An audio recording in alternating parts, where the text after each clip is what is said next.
কেমন আছেন বন্ধুরা? আশা করি ভালো আছেন। আজ আবার বেরিয়ে পড়েছি এক অন্য গন্তব্যে। আজ যেখানে যাব সেটা বাঙালিদের আবেগ বলতে পারেন, আর খেলাপ্রিয় মানুষের কাছে সেটা স্বর্গ। আজ যাব ইডেন গার্ডেন্সে।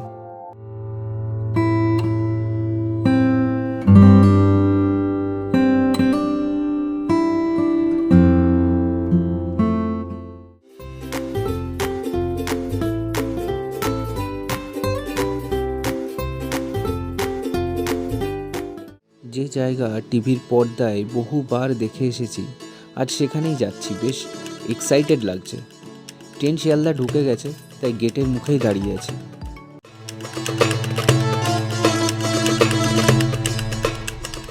বাসে গেলে এখান থেকে ইডেন 15 থেকে 20 মিনিট সময় লাগে, যদি না জ্যাম থাকে। তো আমরা বাসে উঠে পড়েছি ইডেনে যাওয়ার জন্য। অপেক্ষার অবসান বন্ধুরা। সামনে ইডেন গার্ডেন্সের ঢোকার গেট। প্রবল আকর্ষণ অনুভব করছি ভেতরে ঢোকার জন্য।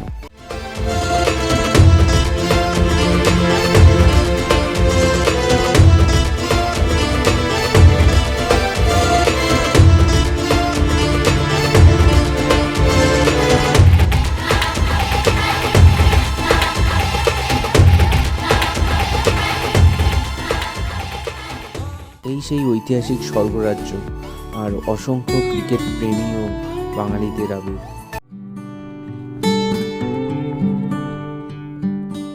50 একর জমির উপর প্রায় 80,000 দর্শকের আসন নিয়ে ইডেন গার্ডেন্স সজ্জায়িত।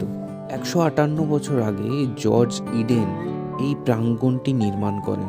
ইতিহাস বলছে এই জর্জ ইডেনের 2 বোনের সান্ধ্য ভ্রমণের জন্য তৈরি হয় এই ইডেন গার্ডেন্স। শতকের মাঝামাঝি এখানে ছিল ঘন জঙ্গল। ইতিউতি করে কয়েক ঘর তাঁতির বাস ছিল এখানে। তখন প্রধান ঘাট ছিল চাঁদপাল ঘাট।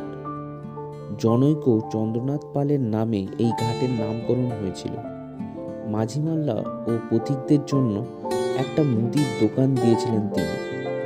সেই ঘাটেই এসে নামতেন ব্রিটিশরা, যাদের কাছে মুক্ত বাতাসের ফুসফুস ছিল ইডেন বনদের তৈরি উদ্যান। এর নাম ছিল লেডি বাগান, পোশাকি নাম ছিল অকল্যান্ড সার্কাস গার্ডেন। 1856 সালে নাম দেওয়া হয় ইডেন গার্ডেন্স।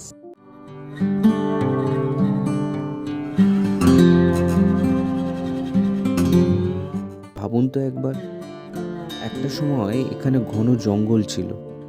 মাত্র কয়েকশো বছরের ব্যবধানে তা আজ আলো ঝলমলে প্রাণকেন্দ্র হয়ে উঠেছে। আরও একটা ইনফরমেশন আপনাদেরকে দিই।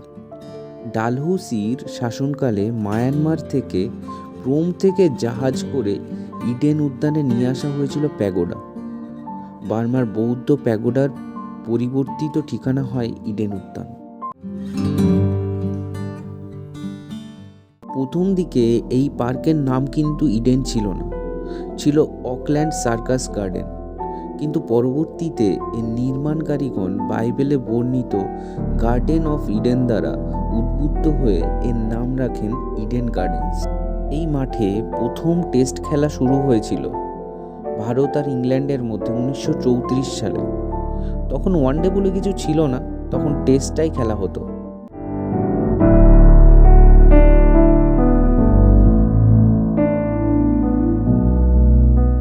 কত মহারথীরা সদর্পে দাপিয়ে বেরিয়েছেন এখানে। মহারাজ থেকে শচীন তেন্ডুলকর, লারা থেকে হেডেন, আরও কত কত। তাই এই ঐতিহাসিক প্রাঙ্গণ শুধু খেলার জায়গা নয়, বাঙালির গর্ব।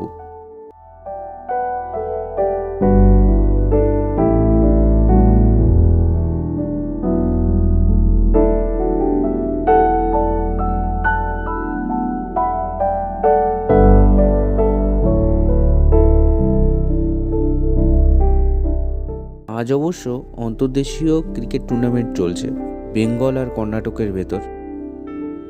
তো এনজয় করছি খেলাটা, আর সাথে সাথে এর ইতিহাসটাও রোমন্থন করে নিলাম আর শেয়ার করলাম আপনাদের সাথে। কেমন লাগলো অবশ্যই কমেন্ট সেকশানে জানাবেন, আর ভালো লাগলে লাইক আর শেয়ারটাও করে দেবেন। আর আমাদের চ্যানেলটিকে এখনও অবধি সাবস্ক্রাইব না করে থাকলে অবশ্যই চ্যানেলটিকে সাবস্ক্রাইব করে দেবেন। আর সাবস্ক্রাইব করার সময় পাশে থাকা বেল আইকনটি প্রেস করে দেবেন, যাতে আমরা নতুন কোনো ভিডিও আপলোড করলে তার ইনস্ট্যান্ট নোটিফিকেশান আপনার কাছে পৌঁছায়।